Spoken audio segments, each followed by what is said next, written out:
विश्वानि देव सहितर्दुरितानि परासुव यद्भद्रं तन्न आसुव। ओम शांति शांति शांति। భక్తులారా, మరి ఈరోజు 4వ రోజు, ఇంకా 6 రోజులు కార్యక్రమం ఉంది. 7వ రోజు సగం రోజే, అంటే పండగ రోజు పూర్ణావతి ముగుస్తుంది. అనంత శాస్త్రం బహువేదితవ్యం. శాస్త్రాలు లెక్కకు మిక్కిలిగా ఉన్నాయి, తెలుసుకోవలసింది చాలా ఉంది. స్వల్పశ్చ కాలం, కాలము తక్కువ. కాలం అంటే కాలానికి బాగానే ఉంది, కానీ మనం బతికేది తక్కువ. మనిషి ఆయుష్ ఎంత? 100 దేవుడు ఇస్తే 50కి చేసి కూర్చున్నాం. 50 కంటే ముందే కూడా బాచి కన్నేసి చాలామంది పోతున్నారు. 50 ఏళ్ళు బతికితే కూడా అది గొప్పే. అందుకే మన వాళ్ళు ఏం చేస్తున్నారు, 50 ఇంకో 10 చేసి 60 బతికితే పండగ, షష్ఠి పూర్తి అని చెప్పేసి అది ఒక పెద్ద ఉత్సవం లాగా చేస్తున్నారు. ఆ తర్వాత బతికినా చచ్చినా పట్టించుకునేవాడు ఒకటి లేదు. కనుక స్వల్పశ్చ కాలో, భగవంతుడు ఇచ్చింది 100 ఏళ్ళు, మనిషి చేసుకున్నది 50 ఏళ్ళు. బహవశ్చ విఘ్నా. సరే 50 ఏళ్ళన్నా ఏమైనా సరిగ్గా బతికిచేస్తామా అంటే అనేక ఆటంకాలు, ఇబ్బందులు, సమస్యలు ఉన్నాయి. రోగాలు, వచ్చులు, అప్పులు, సొప్పులు ఎన్నో ఉన్నాయన్నమాట.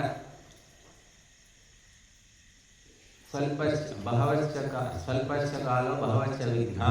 అందుకని ఏం చేయాలి మరి అంటే, తస్మాత్ యత్సారభూతం తదుపాసితవ్యం. అందుకే ఈ శాస్త్రాలు ఎన్ని మొత్తం చదవాలంటే అయ్యే పని కాదు, అన్నీ తెలుసుకోవాలంటే అయ్యే పని కాదు, మనకు గుర్తుండవు కూడా.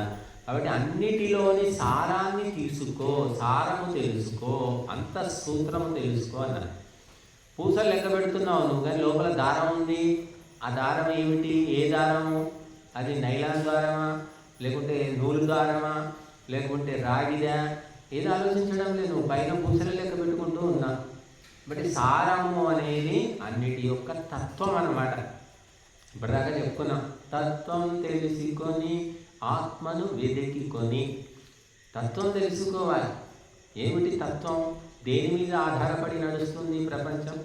వంట చేస్తున్నారు చాలామంది, వంట తత్వం తెలిసిపోతే ఏముంది, ఏ కూరగాయలు ఇచ్చినా వాళ్ళు దాన్ని ఏదో రకంగా చేసేస్తారు రుచిగా. ఎలా వండాలనేది తెలిసిపోతే ఎలాగైనా ఉండొచ్చు. ఇంకా జుట్టు ఉందమ్మా, ఏ గొప్పైనా వేయొచ్చుంట. జుట్టే లేకపోతే సవరం తెచ్చుకుంటారు, ఎప్పుడో ఊడిపోదు.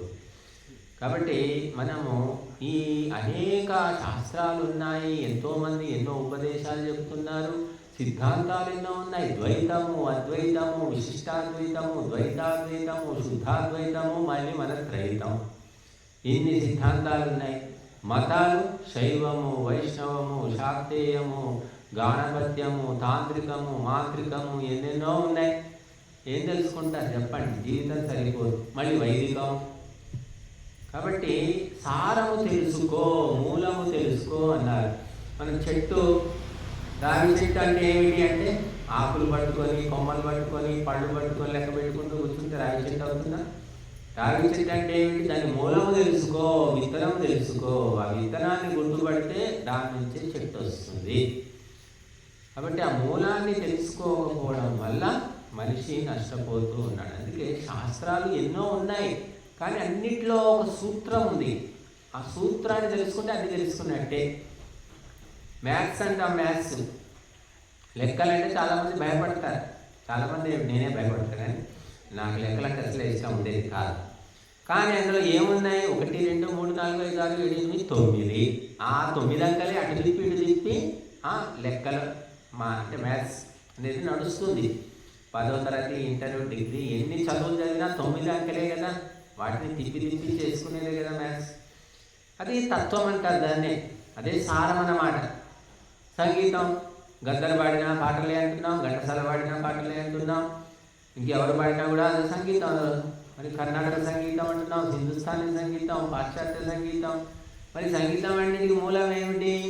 సరి గ మ ప ద ని 7 స్వరాలు తెలుసుకుంటే సంగీతం అంతా వచ్చినట్టు. అవే ఇటు తిప్పి అటు తిప్పి సంగీతం.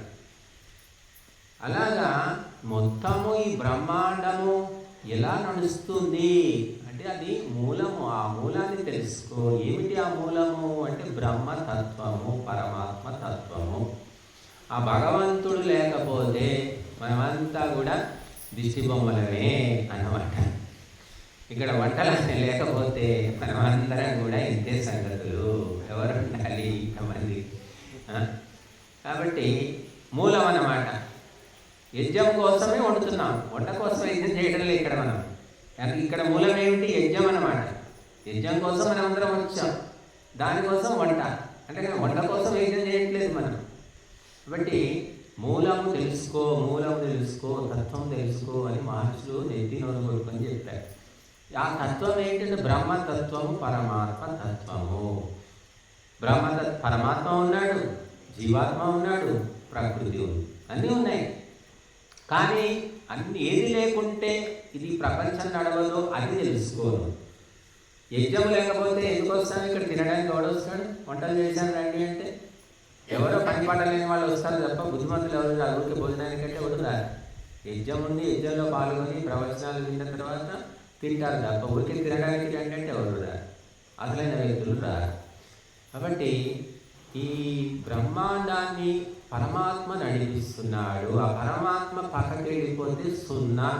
జీవాత్మలం, మనమంతా జీవాత్మలం. ఏం చేస్తాం? లక్షలు, కోట్లు, 750 కోట్ల జనాభా ఉంది ఈనాడు భూమి మీద.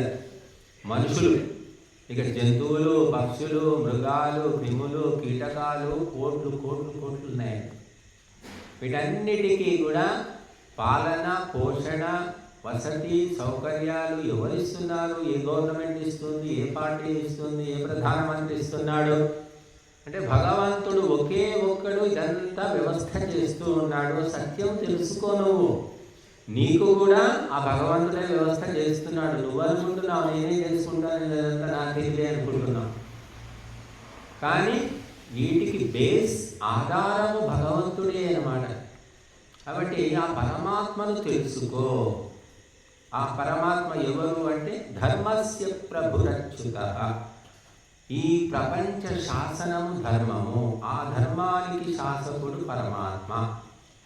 కనుక ఆ పరమాత్మను తెలుసుకోమంటే మన వాళ్ళు ఏం చేస్తారు? ఊరికే అటు లింబాద్రి పోదాం, లింబాద్రి గుట్ట పోదామా, సిద్ధుల గుట్ట పోదామా, ఇంకేదో పోదామా, దగ్గరలో ఏమైనా పిలుస్తూ ఉంటారు బాగా. ఇంకా దగ్గరలో అందుబాటులో ఉంటుంది, పెద్ద కష్టం కూడా ఉండదు. తిరుపతి పోవాలంటేనేమో 6 నెలలకు, సంవత్సరానికో ఒకసారి వెళ్తారు. కానీ భగవంత్ తత్వము అనేది తిరిగితే వంట పట్టేది కాదని చెప్పారు. అది ఏమిటి అంటే చాలా సూక్ష్మం అనమాట. 3 ముక్కల్లో చెప్పారు. ఇంకా చుట్టూ వీక్కొని దేవుడు ఎవరు, ఎక్కడున్నాడు అని మన జీవితం అంతా అలమటించాల్సిన పని లేదు. ఈ 3 ముక్కలు తెలుసుకుంటే, అర్థమైతే ఎవ్వరు ఎక్కడికి కూర్చున్న దగ్గరే ఆ భగవంతుని చింతన చేస్తారు. అంటే ఈ 3 అర్థం కావాలి. వంటల వాళ్ళకు కూడా ఒక్కొక్క చైనీస్ వంటలు ఉన్నాయి, తమిళం వంటలు ఉన్నాయి, బెంగాలీ వంటలు ఉన్నాయి, తెలుగు వంటలు ఉన్నాయి, ఏమేమో రకరకాల వంటలు ఉన్నాయి మనకు. కానీ వంటలన్నిటికీ మూలం ఒకటి ఉంటుంది. ఆ సూత్రం తెలుసుకున్న వాళ్ళు ఏ వంటలైనా చేసి పారేస్తారు. చూడగానే తెలిసిపోతుంది. ఆ వంట వండింది తీసుకురండి, పర్ఫెక్ట్ వంట వాళ్ళు చూడంగానే ఏమేమి కలిపి చేశారు తెలుస్తుంది. వాళ్ళు అది చేసి పెడతారు కూడా. ఇలా వండాలని మనం చెప్పాల్సిన మళ్ళీ. కాబట్టి ఈ పరమాత్మ తత్వం ఒక్కటి తెలియకపోవడం వల్ల పరిభ్రమిస్తున్నారు, పర్యటిస్తున్నారు, ఏమేమో చేస్తున్నారు. అందుకని మహర్షులు ఏం చెప్పారంటే సూక్ష్మంలో మోక్షం అని చెప్పారు. ఏమిటి? 3 ముక్కలు గుర్తుపెట్టుకోండి మీరు. ఈ జన్మకు ఇది గుర్తుపెట్టుకుంటే చాలు. సత్తు, చిత్తు, ఆనందం. ఎవరు భగవంతుడు అంటే సత్తు. సత్తు అంటే మనకు అందరికీ సత్తుపిండి గుర్తుకొస్తుంది. మా నాయనమ్మ సత్తుపిండి చేసేది, సత్తుపిండి లడ్డూలు చాలా బాగుండేవి, మా అమ్మ కూడా చేస్తుంది, కానీ అంత టేస్ట్ లేవు. ఇంకంతే సత్తన కానీ ఆ సత్తు. సత్తు అంటే ఆ సత్తు కాదండి. సత్తు అంటే ఇక్కడ ఎగ్జిస్టెన్స్, ఎప్పటికీ ఉండేవాడు, ఉనికి కలిగిన వాడు. ఉనికిని సత్తు అంటారు.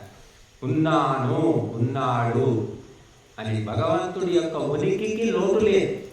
భగవంతుడిని ఎవ్వరూ కూడా గద్దె దింపలేదు. ఇంకొక దేవుడిని పట్టుకొచ్చి కూర్చోబెడతా, 5 ఏళ్ళు అయిపోయింది దేవుడాన్ని వెళ్ళిపో, ఇంకో దేవుడిని తీసుకొస్తా అని కుదరదు. మనము పోవాల్సిందే, కాలగర్భంలో గెలవాల్సిందే తప్ప భగవంతుడు మాత్రము మారడు. ఆ సీటు భగవంతుడికే రిజర్వ్డ్.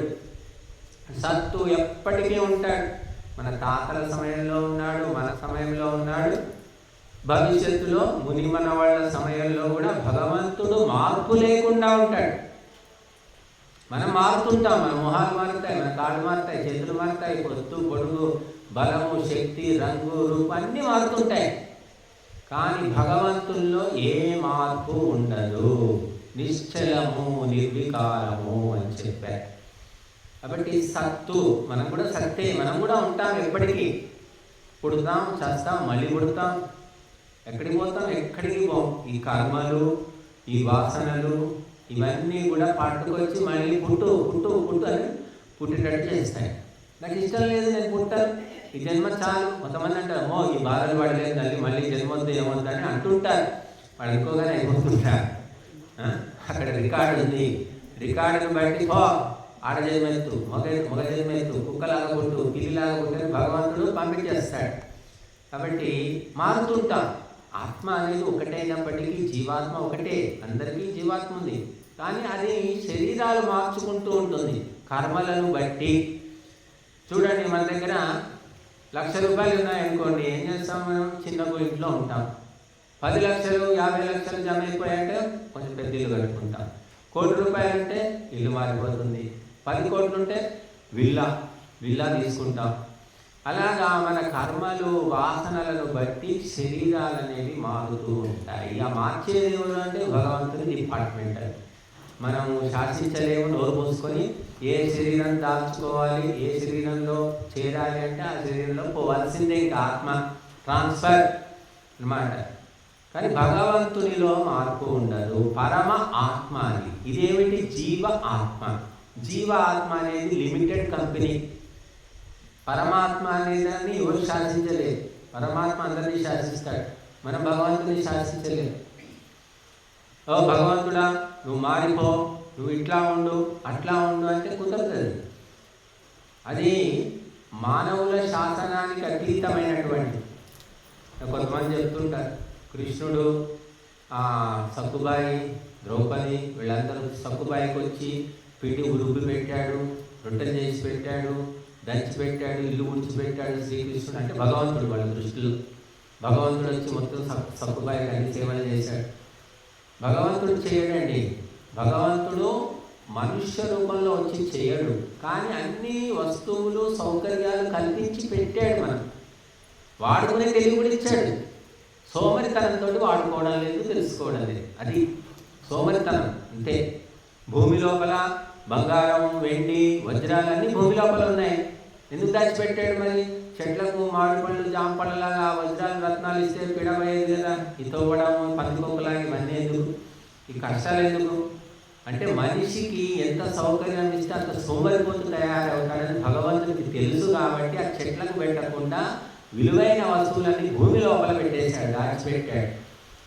ఇక మనకు కావాలి అంటే కష్టపడాలి, చెమటోడ్చి తొవ్వి బయటికి తీసి శుద్ధి చేసుకోవాలి.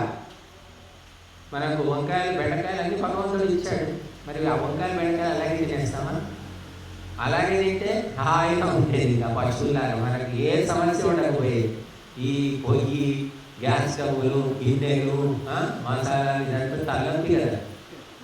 కానీ అదంతా చేస్తేనే మరి మనిషికి ఎంత సుఖం ఎక్కువైతే అంత సోమరిపోతే అయిపోతాడు. అందుకే పని చేయాలని చెప్పి భగవంతుడు అన్నీ కూడా కొన్ని ఎక్కడ ఎలా ఉంచాలో అలా ఉంచాడు. కనుక భగవంతుని యొక్క అస్తిత్వము, ఎగ్జిస్టెన్స్, ఉనికి అనేది మారదు. నిర్వికారం అన్నాడు. మనిషి వికారం మారిపోతూ ఉంటాడనమాట.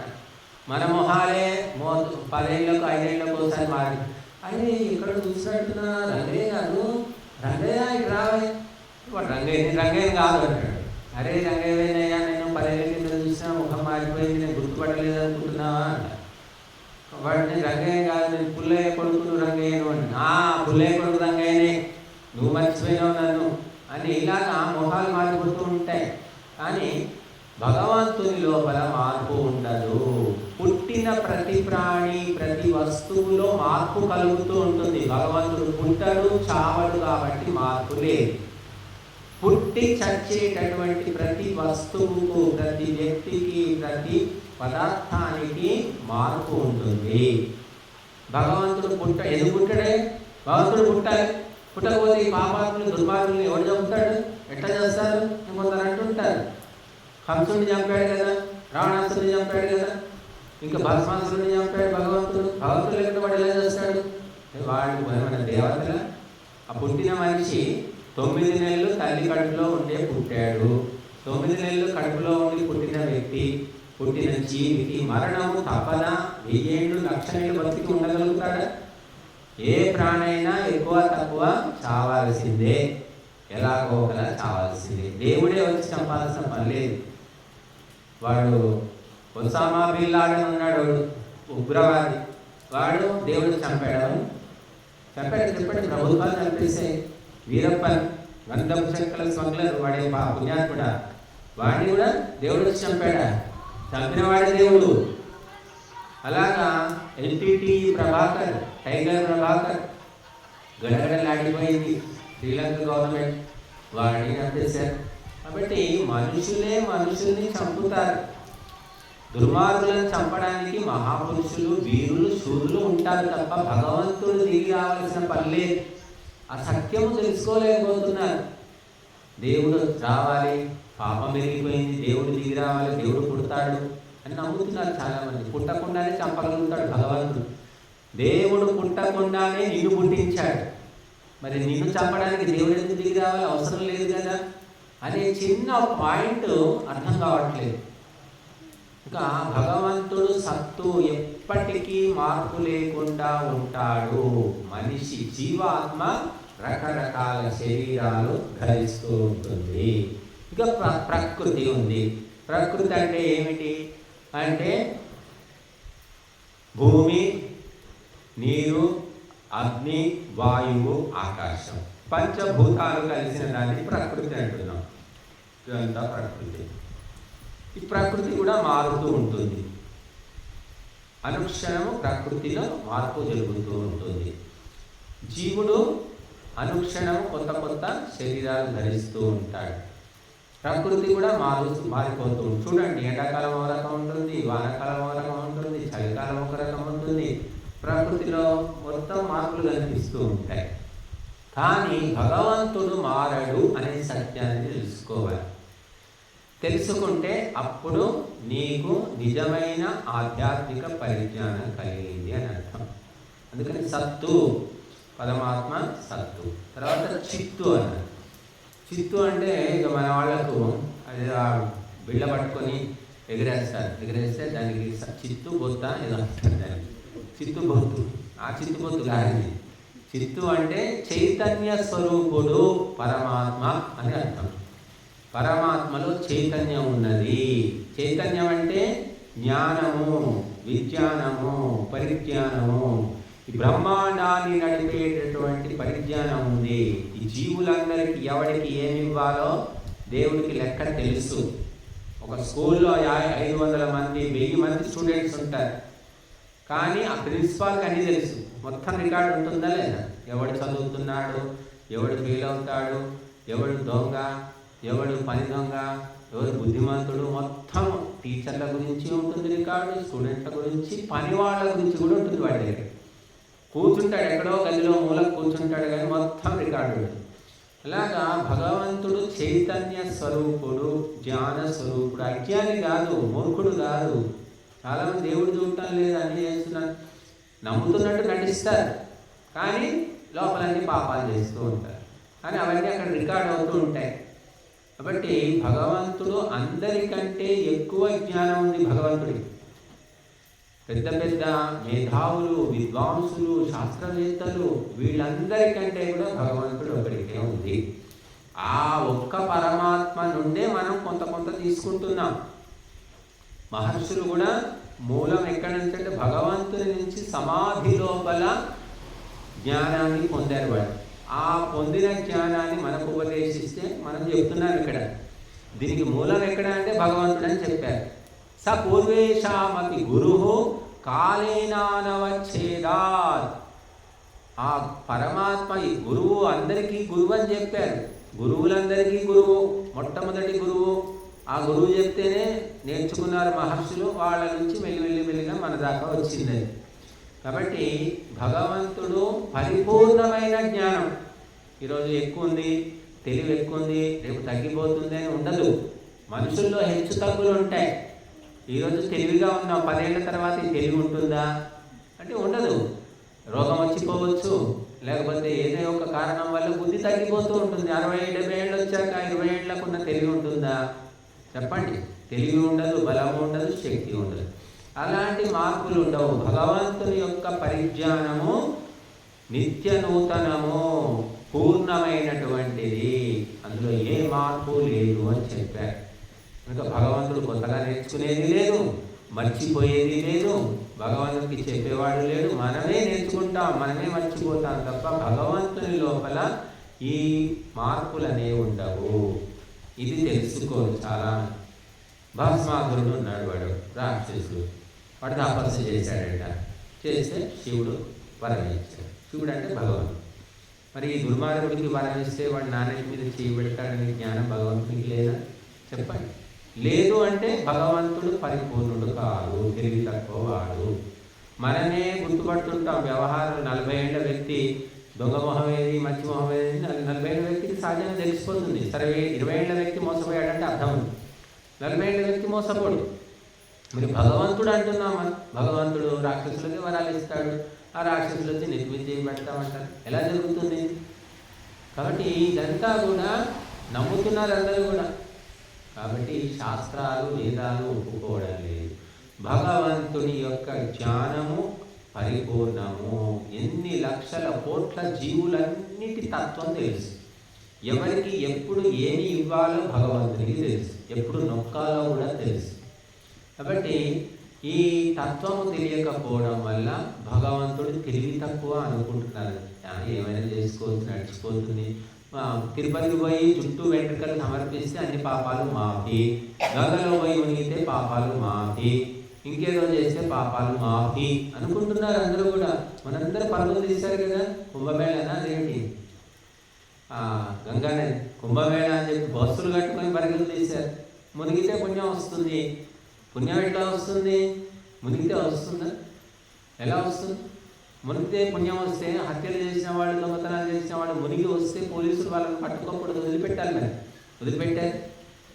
కాబట్టి పుణ్యము రావాలి అంటే ధర్మ కార్యాలు చేయాలి, పరోపకార కార్యాలు చేయాలి. అమ్మకు అన్నం పెట్టేది లేదు, నాన్నకు సేవ చేసేది లేదు, గురువుకు దానం పెట్టేది లేదు. పుణ్యం మాత్రం రావాలి. నీళ్ళలో మునిగితే పుణ్యం. ఇక ఈ మధ్య కొంతమంది తయారయ్యారు. గిరి ప్రదక్షిణ అని యాదగిరి గుట్ట చుట్టూ తిరుగుతున్నారు, అరుణాచలం పోతున్నారు, అక్కడ గుట్టు చుట్టూ తిరుగుతున్నారు, ఇంకే కొండ గుట్ట దాని చుట్టూ తిరుగుతున్నారు. ఎక్కడ పడితే తిరగడం, బొగరాలు తిరిగినట్టు తిరగడం. ఎందుకంటే పుణ్యం వస్తుంది. పైసా ఖర్చు కాకుండా పుణ్యం రావాలి. పైసా ఖర్చు కాకుండా ఎలా వస్తుంది? పైసా ఖర్చు కాకుండా మీ పిల్లలు పండితులు అవుతారా? ఉద్యోగాలు చేయగలుగుతారా? చదివించగలుగుతారా? పైసా ఖర్చు కాకుండా మీ జీవితంలో ఏమవుతుంది? ఏ పనైనా చేయగలుగుతున్నారా? కానీ దేవుడు ధర్మం దగ్గరికి వచ్చేసరికి మాత్రం పైసలు ఖర్చు కావు, దాచిపెట్టాలి. అక్కడికి పోతే యజ్ఞం పోతే పైసలు ఖర్చు అయిపోతుంది. ఇంకా మనం ఇక్కడ ఏం ఫీజులు పెట్టలేదు, దక్షిణ పెట్టలేదు, యజ్ఞంలో ఇస్తేనే కూర్చు అయినా కూడా రాలేకపోతున్నారు. కనుక భగవంతుడు అలాగా చుట్టూ తిరిగితేనో మునకలు వేస్తేనో పుణ్యం రాదు. శరీర శుద్ధి జరుగుతుంది. చుట్టూ మీరు కొండ చుట్టూ తిరుగుతారు, 5 ప్రదక్షిణలు 3 ప్రదక్షిణలు. దానివల్ల ఏమైంది? కాళ్ళు సాఫీగా అయిపోతాయి. వాకింగ్ చేయడం వల్ల నడుము నొప్పులు కాస్త తగ్గుతాయి, శారీరకమైన లాభం కలుగుతుంది. అంతవరకు సరే. నీళ్ళలో మునిగితే ఏమవుతుంది? మురికిపోతుంది. కానీ 100 మంది మునిగే నీళ్ళ లోపల 1 కోటి మంది పోయి మునిగితే ఏమవుతుంది? రోగాలు వస్తాయి, మురికి అయిపోతాయి నీళ్ళు. ఇక్కడ మనం ఒక 500 మంది వరకు ఎలాగో వాళ్ళకి సర్దుకోవచ్చు మనం. ఇక స్వామీజీ ఉపన్యాసాలు బాగా చెప్తున్నారంట అని 10,000 మంది వచ్చారనుకోండి, ఏమైపోతుంది? అందరం కూడా పారిపోవాలి. నేనే పారిపోతాం ఫస్ట్. కాబట్టి ఎక్కడ ఎంతమంది ఉంటే బాగుంటుందో అక్కడ అంతమందే ఉండాలి. ఇలాగా గంగా నదిలో పోయి ఒకటే గుంపులు మునకలేయడం. ఎందుకంటే చెప్పేవాళ్ళు లేరు, ధర్మశాస్త్రాలు ఎవరికి తెలియదు. తెలిసినా ఎందుకు చెప్పాలి, చెప్తే వీళ్ళు వినరు, చేయడానికి అని చెప్పి ఎవరు చెప్పట్లేదు. ఎవరేం చెప్తే చెప్పిన వాడే పాపాలు. బట్ కూర్చున్న దగ్గర పరమాత్మ తత్వాన్ని తెలుసుకొని చింతన చేసుకో, నీ జీవితాన్ని చక్కదిద్దుకో, ఇలాగా బొంగరాల్లాగా తిరగాల్సిన అవసరం లేదని చెప్తున్నాయి శాస్త్రాలు. పరమాత్మ పరిపూర్ణమైన జ్ఞాని, అన్ని శాస్త్రాలకు మూలము భగవంతుడే అని చెప్తున్నాయి మన గ్రంథాలన్నీ కూడా. కాబట్టి పరమాత్మను ఎవ్వరు మోసం చేయలేరు, పరమాత్మను ఎవ్వరు కూడా కన్నుగప్పలేరు. పరమాత్మ ఎలా ఉన్నాడు? సహస్ర శీర్ష పురుష సహస్రాక్ష సహస్రపాత్ అని చెప్పారు. వందలు వేలు లక్ష అనంతమైనటువంటి తలలున్నాయి. భగవంతుడు అంతటి నుంచి గమనిస్తూ ఉన్నాడు. భగవంతుడి తల లేని ప్రదేశం లేదు. బోలెడు కళ్ళు, లెక్క పెట్టలేని కళ్ళు ఉన్నాయి భగవంతుడు. అన్నీ మనం చూస్తున్నాడు. సీసీ కెమెరాల అవి చెడిపోయినా సరే కరెంట్ లేకపోతే సీసీ కెమెరా పనిచేయదు. కానీ భగవంతుని కన్నులు అంతటి నుంచి చూస్తున్నాడు, రికార్డ్ చేస్తున్నాడు. సహస్రపాత్ అంతటా కాళ్ళున్నాయి. ఇక్కడ అక్కడ లెక్క పెట్టడానికి వీలేదు. నువ్వు ఎక్కడికి పోయినా నేను పడుకుంటాడు. మనం పరిగెత్తడానికి ముందే అక్కడ కూడా ఉన్నాడు భగవంతుడు. బట్ ఇలాంటి వాడు పరమాత్మ అని చెప్తూ ఉంటే తెలుసుకోవడం లేదు. కాబట్టి పరమాత్మ కన్ను గప్పలేము. గవర్నమెంట్ను మోసం చేయవచ్చు, కోర్టులను మోసం చేయవచ్చు, మరి సీసీ కెమెరాలు రాకుండా మాయ చేయవచ్చు, కానీ పరమాత్మను మాయ చేయలేవు. ఎందుకంటే మనందరికంటే కూడా అత్యంత బుద్ధిమంతుడు, జ్ఞానవంతుడు కాబట్టి అది తెలుసుకొని మనము ఇదంతా నా తెలివి, మంత్రాలు నేను బాగా చదువుతున్నాను, నాకు వచ్చేసింది, నేను గొప్పవాడిని అనుకుంటే కదా. మంత్రాలు ఎవరిచ్చారు? నువ్వేమన్నా తయారు చేసావా? ఈ మట్టి ఎవరిచ్చారు? ఆ మట్టితో కుండ చేసావు. నేను కుండ చేశాను అంటున్నావు. మట్టి ఎవరిచ్చారు? ఫస్ట్ అది చెప్పు. ఆ కుండ చేసే తెలివి ఎవరిచ్చారు? కుండ చేయడానికి చేతులు ఎవరిచ్చారు? నువ్వు చేసుకున్నావు, నీ చేతులు తయారు చేసుకున్నావా? అలా ఆలోచిస్తే మనం ఎంత, మన బతుకులు ఎంత అని అందరూ నోరు మూసుకోవాల్సి వస్తుంది. కానీ ఆలోచించాలి. నేను చేశాను, ఈ కుటుంబం అంతా నాదే, నేను నడిపిస్తున్నాను, నేనే పోషిస్తున్నాను అని మీసాలు ఎత్తుతూ ఉంటారు. అహంకారం అంటారు. అహంకారము మమకారంతో మనుషులు చేస్తున్నారు, పుడుతున్నారు, చేస్తున్నారు. మగవాళ్ళకేమో అహంకారం, ఆడవాళ్ళకేమో మమకారం.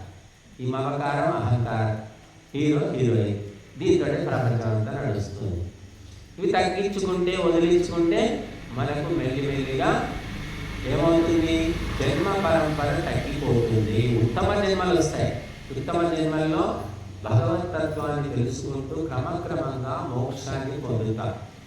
అహంకారం అనేది ఉన్న వ్యక్తికి శాంతి ఉండదు. మమకారం ఉన్న వ్యక్తికి కూడా శాంతి ఉండదు. మమకారం అంటే నీ కడుపున పుట్టిన వాళ్ళ మీద మమకారం చూపిస్తే అదే నీకు విషమైపోతుంది. అందరి మీద చూపించు, అందరి పిల్లల మీద చూపిస్తే ఏముండదు. ఇప్పుడు అనాథ శరణాలయం ఉంటుంది, 500 మంది పిల్లలు ఉంటారు అక్కడ. మీరు పోండి, అందరి పిల్లల్ని చూస్తూ ఉంటారు, సమానంగా చూస్తారు. అందరినీ చూడడానికి వాళ్ళు ఉంటారు, ఆయాలు, వాళ్ళు వీళ్ళు. కానీ కడుపులో పుట్టిన పిల్లల మీదనే మమకారం ఉండకూడదు అని చెప్పట్లేదు. కానీ ఎంత ఉండాలో అంతకంటే మించిపోతే ప్రమాదం. ఉప్పు ఎక్కువైతే ఉప్పు ఎక్కువైంది తినలేకపోయాయి. ఉప్పు తక్కువైంది అంటాం. సరి సమానం ఉండాలన్నమాట. ఎంత ఉండాలో అంత ఉంటే పర్వాలేదు, పెద్ద నష్టం లేదు. కానీ ఎక్కువైపోతేనే అహంకారం కానీ మమకారం కానీ అవి చివరికి మనిషిని నాశనం చేస్తాయి. కాబట్టి భగవంతుడు మరి పరిపూర్ణమైన జ్ఞాన స్వరూపుడు. మార్పు లేనటువంటి జ్ఞానం ఉంది. మన చిన్నప్పుడు ఒక తెలివి ఉంటుంది, పెద్దయ్యాక ఒక తెలివి ఉంటుంది, పెళ్లి కాకముందు ఒక రకం తెలివి, పెళ్ళైన తర్వాత ఒక తెలివి, పెళ్ళైన 10 ఏళ్లకు ఇంకో తెలివి, మనవాళ్ళు ఉంటాక ఇంకో తెలివి, ముసలితనంలో ఒక తెలివి, చచ్చే ముందు ఇంకో తెలివి. ఇలాగా మనం మారిపోతూ ఉంటుంది బుద్ధి.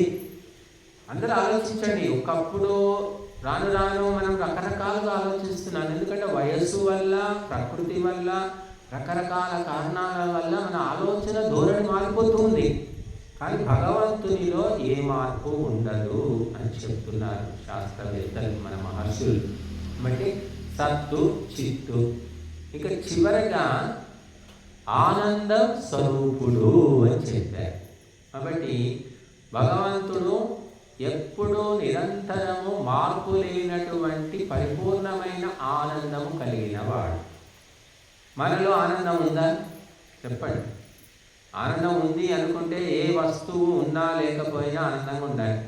ఇల్లు లేదనుకోండి, ఇల్లు లేదు ఏ 10 ఏళ్ళు అవుతుంది ఇల్లు కడదాం అంటుండు, ఇల్లు కడతలేదు, డబ్బులన్నీ ఏం చేశాడో అని బాధపడతాడు. ఇల్లు ఉండాలి, ఇంట్లో వస్తువులు కావాలి, పిల్లలు లేకపోతే పిల్లలు లేదు, ఏదో ఒకటి లేదని ఏడుపు మొహం అంట. ఏడుపు మొహం లేని మనుషులు లేదు. నాకు చాలే అనేవాళ్ళు ఎవరు కనిపించరు మనకు. కాబట్టి భగవంతుడు ఆ రకంగా కొరత, లోటు లేనివాడు, పరిపూర్ణుడు. కాబట్టి ఎప్పుడూ ఆనందంగా ఉంటాడు. కొత్తగా వచ్చేది లేదు, పోగొట్టుకునేది లేదు. భగవంతునిలోనే మొత్తం సృష్టి ఉంది కాబట్టి వచ్చేదేముంది, పోయేదేముంది. కాబట్టి ఎప్పుడూ ఆనందంగా ఉంటాడు. ఆనందంగా ఎందుకు ఉంటాడంటే భగవంతుడు నిష్కామ కర్మలు చేస్తున్నాడు. అది ముఖ్యమైన విషయం, గుర్తుపెట్టుకోండి. ఎవరైతే నిష్కామ కర్మలు చేస్తారో వాళ్ళు ఆనందంగా ఉంటారు. నిష్కామ కర్మలు అంటే ఏమిటి? కోరిక లేకుండా, ఆశ పెట్టుకోకుండా కర్తవ్యం చేసుకుంటూ పోవడం. ఇక్కడ మనం హోమాలు చేస్తున్నాము, నువ్వు అక్కడ కూర్చున్నావు, ఎందుకు రోజు ఎందుకు కూర్చున్నావు, ఒక పైస ఇవ్వట్లేదు, ఎందుకు కూర్చున్నావు అనట్లేదు. మనం ఎవరు కూర్చున్నా కూర్చోమంటున్నాం, ఇస్తే తీసుకుంటున్నాం, ఇవ్వకపోయినా ఏమనట్లేదు. ఎవరు ఇచ్చేవాడు ఒకడు, తీసుకునేవాడు ఒకడు, చేసేవాడు ఒకడు, చూసేవాడు ఒకడు, ఇలా గడిచిపోతుంది. నిష్కామ కర్మ అంటే మనం ఆ ఆశ అనేది పెట్టుకోకుండా ఎవరు చేసినా అంతా భగవంతుని అనుగ్రహం అనుకుంటున్నాం. ఇచ్చిన వాళ్ళేమో వచ్చి కూర్చోవట్లేదు, కూర్చున్న వాళ్ళేమో ఇవ్వట్లేదు. ఆ లెక్క ఏమిటనేది భగవంతుడికి తెలుసు. కాబట్టి నిష్కామ కర్మ అంటే అది అపేక్ష లేకుండా, ఫలాపేక్ష లేకుండా చెయ్యడం. అది ఒక తల్లిలో చూస్తాం మనం. అది కేవలం ఒక తల్లిలో. అందుకే మొట్టమొదటి దేవత తల్లి అని చెప్పారు. తల్లికి 4 పిల్లలున్నా నిష్కామ కర్మ, పెంచి పెద్ద చేస్తుంది. పెద్ద చేసి వదిలించుకోదు, మళ్ళీ ఇంకా వాళ్ళని పట్టుకొని ఇంకా వాళ్ళ పిల్లలకు కూడా సేవ చేయడానికి సిద్ధంగా ఉంటారు. అదే విచిత్రం. మరి ఇంకా ఇంటి పనులు, ఆ పనులు, ఈ పనులు చేస్తూనే ఉంటారు. వాళ్ళకి జీతం లేదు, బతం లేదు, ఇంకా తిట్లు.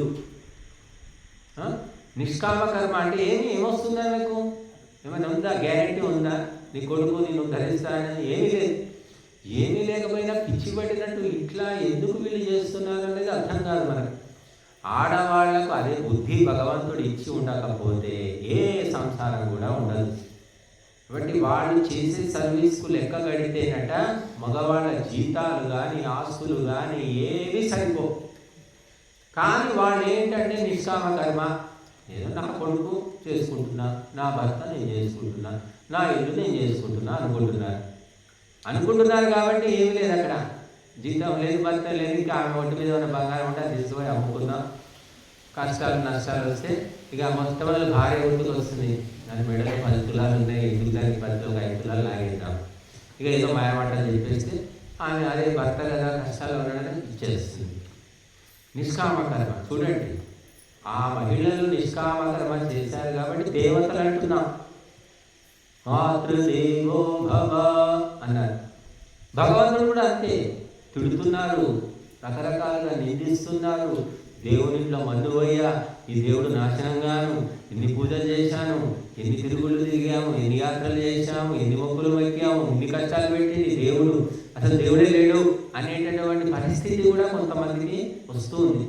అంటే వాళ్ళ కష్టాలు, వాళ్ళ పూజలు లెక్క తెలియట్లేదు వాళ్ళకి.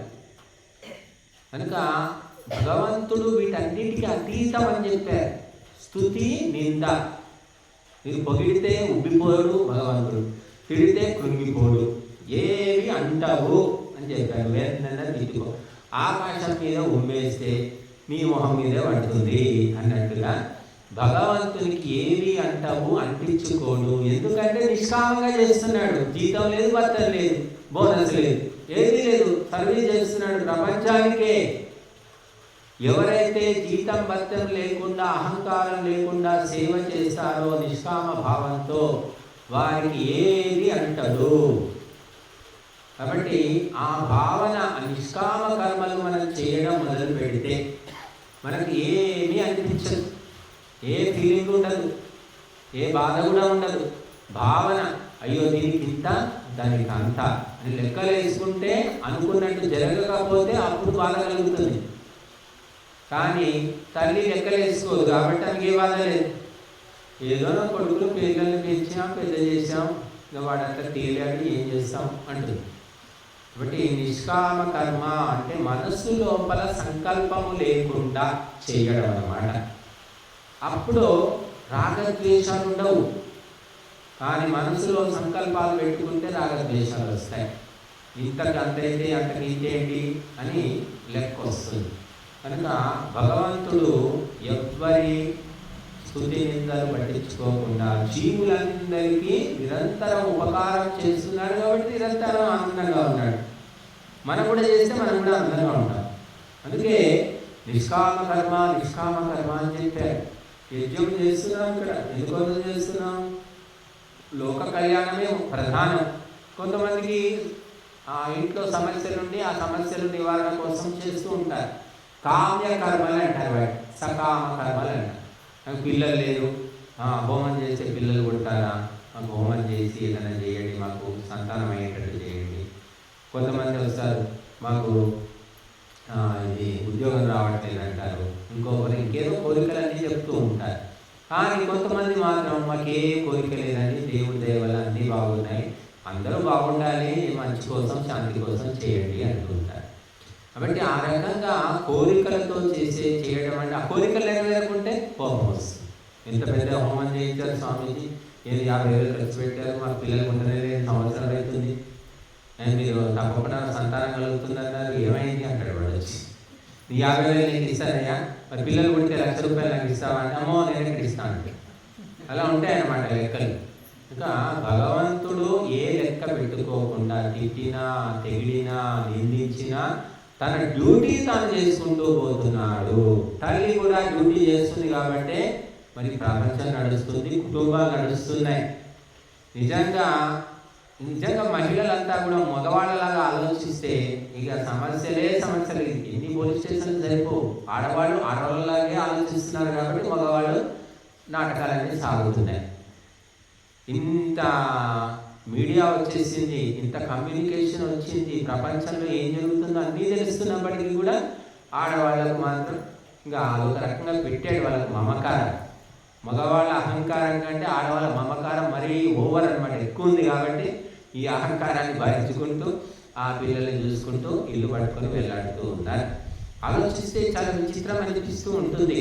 కాబట్టి భగవంతుని పొందాలి అంటే ఈ మమకారాన్ని దాటాలి, అహంకారాన్ని దాటాలి, ఇవన్నీ చేయాలి. ఆ మగవాళ్ళకి ఏముంది, ఒక అహంకారం ఉంది.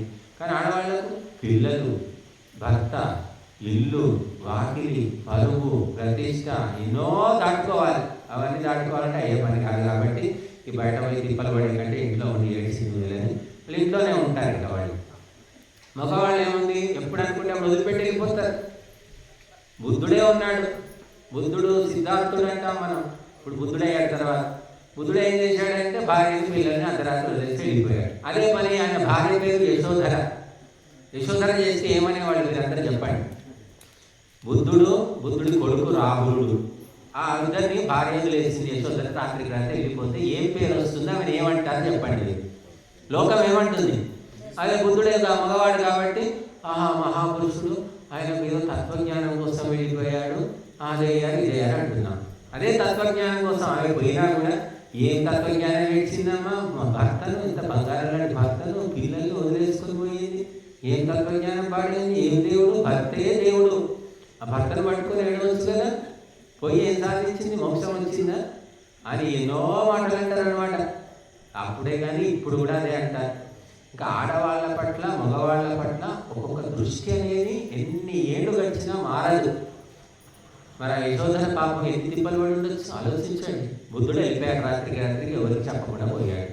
తెల్లారి ఏడమ్మా బుద్ధుడు సిద్ధార్థుడు ఏమేసి, దేవుడు ఏమి నీ దగ్గరనే ఉన్నాడు కదా, మరి రాత్రి ఇక్కడే పడుకున్నాడు కదా, భార్య అడగరా, నాకు తెలియదండి నేను పడుకున్నాను అంటే నీకు చెప్పకుండా వెళ్ళిపోతున్నావు, నీ భర్తనే కదా, ఏం బాధ పెట్టినావు, ఏం హింస పెట్టినావు అనగా ఇవన్నీ ఆలోచించా. బుద్ధుడు మంచిగా జారుకున్నాడు కానీ భార్య పరిస్థితి ఏంటి?